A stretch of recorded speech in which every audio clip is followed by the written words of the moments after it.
ito yung magiging trust or ito yung direction ng national government. So within DepEd, nakipag-coordinate po kami sa colleagues or undersecretaries, assistant secretaries, regional directors para po pag nagawa tayo ng budget proposal, ito po ay talagang galing doon sa pangangailangan ng opisina.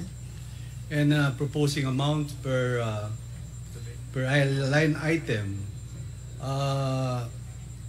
of course, you have the basis, the expenditure of the preceding fiscal year. Yun po ang palakad ng ating departamento. Tama ho ba yun?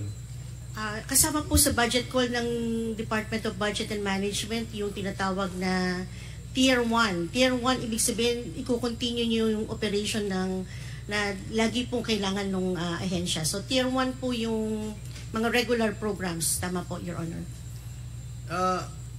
Madam Yusek, during the preparation of your